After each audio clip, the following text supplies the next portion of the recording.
Hey, what's happening, y'all? Some people call me Tip, but this is about another kind of tip that can help our mothers, our sisters, our brothers, and our fathers help get the perpetrators who commit crimes against them off the streets. All you got to do is call Crime Stoppers Atlanta. Tips can be anonymous, and there's even a reward. The number to Crime Stoppers Atlanta is 404-577-8477. That's 404-577-TIPS. Channel 2, community coverage. You can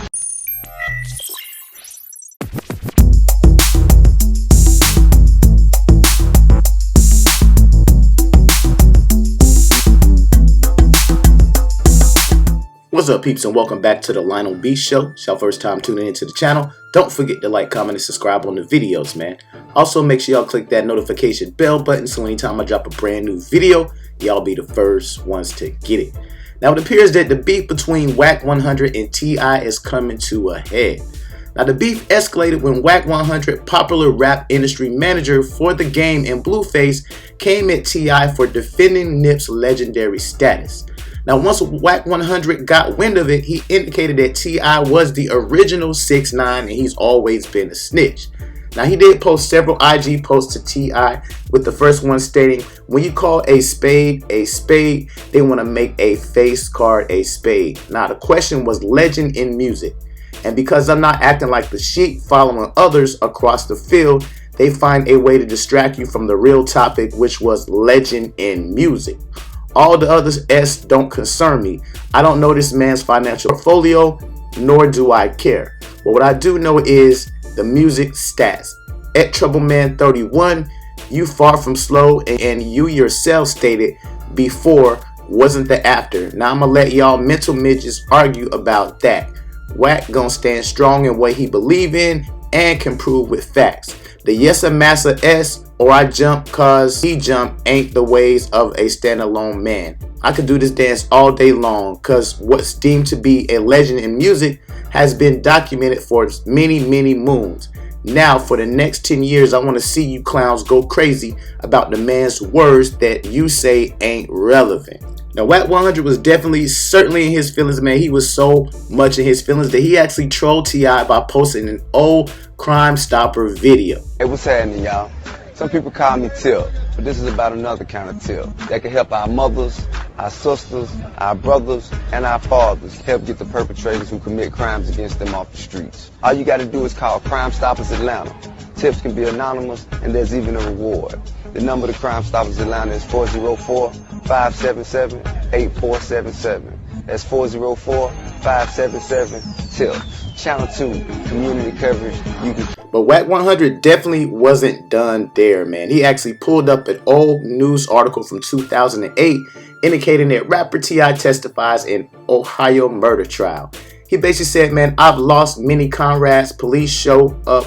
We give the opposite description. If that makes us go to court, we plead the fifth, meaning the right to remain silent, direct statement, victim impact statement, any description helping the law or district attorney by the laws of the streets is deemed to be one thing.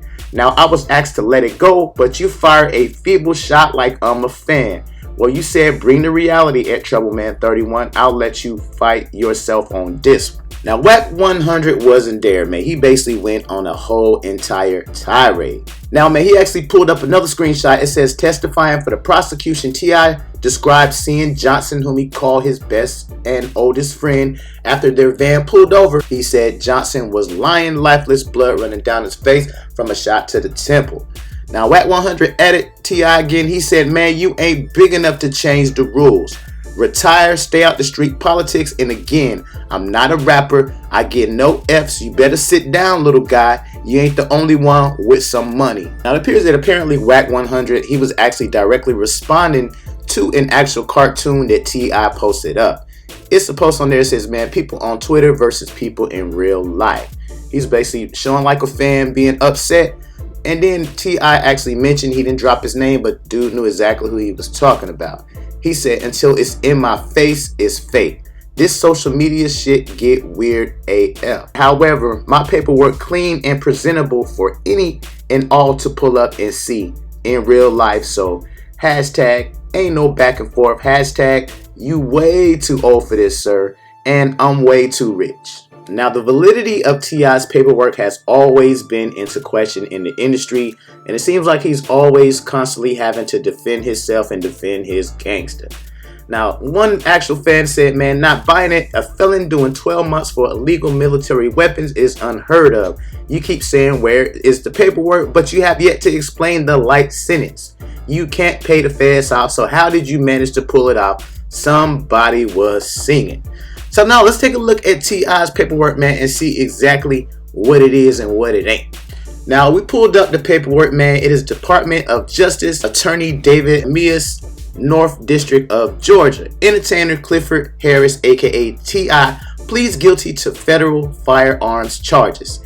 Sentencing deferred 1 year to allow Harris to perform unique and extensive community service, after which he will serve a prison sentence.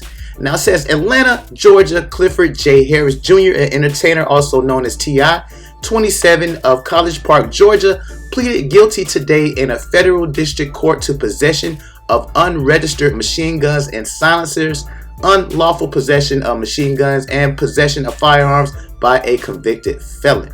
Today's plea includes his admission that he also illegally possessed 8 firearms found in his vehicle. Mr. Harris has now admitted that he is guilty of the serious federal firearms offenses which he was charged. Now, the next step is to determine the appropriate sentence. He asks, and we, the court, have agreed that his sentencing be deferred for a year to allow him to perform a unique and extensive program, at least 1,000 hours of community service. That service will focus on using high publicity and his talents and life experience to tell at-risk young people about the mistakes he has made to educate them about the dangers of violence, guns, gangs, and drugs. Now, if he does perform as expected, his efforts and ability to reach and influence a large number of young people should prevent and deter at least some of them from committing crimes that endanger their communities and ruin their lives. Preventing crime is an important law enforcement objective, one that we expend considerable time and resources trying to promote, and one that, if accomplished by a defendant, merits a sentence reduction, just as we commonly reduce sentences for defendants whose assistance leads to another conviction. Mr. Harris will remain under his strict bond conditions during the next year. If he performs his community service as expected and lives up to many other obligations of his bond and plea agreement, then he will receive a substantial sentence for his crimes: a year in prison, 3 years of supervised release, including a year of home detention, a total of 1,500 hours of community service, and a $100,000 fine. If he does not fulfill his obligations, then he will remain bound by his guilty plea, but will face a much longer sentence. In short, this resolution is in public interest and consistent with the principles of federal prosecution and sentencing. So I'm just going to let y'all kind of view the document right here. Outlines everything that he actually had. He said he arranged for the bodyguard to pick up $12,000 in cash from T.I.'s bank. He told the bodyguard to use the cash to buy the guns for him. Later that day, the bodyguard was arrested by ATF after he purchased 3 machine guns for Harris. Now, if you kind of look through the document, man, and again, this is something that anybody could pull up. All you got to do is type in Clifford Harris arrest, and this long, lengthy document actually comes up. There's nothing in the document actually indicating that he testified on anybody or he told on anybody. None of that is in this particular document. So a lot of people are questioning why he only actually got 12 months. I mean, apparently he had a damn good lawyer. That's what it seemed like to me. He had a really good lawyer. The lawyer put together a package and the judge went for it. So he only got slapped with a year. I don't see anything in here indicating that T.I. was a snitch or saying that, in terms of him cooperating with the law. The only thing he cooperated with was actually doing community service. So I definitely don't. I don't see what people are saying that he actually snitched. I mean, if there's some other documents out there, man, y'all definitely let me know, man. Y'all drop a comment on this video. Let me know what y'all have seen, because I don't see it, man. I do not see anything on here about the dude being a snitch. So y'all let me know how y'all feel about this, man. T.I. and Wack 100 going at it, man, over some crazy stuff. Y'all let me know how y'all feel about this, man. Don't forget to like, comment, and subscribe on the videos. Share these videos, and I'm gonna peep y'all on the next. Holla.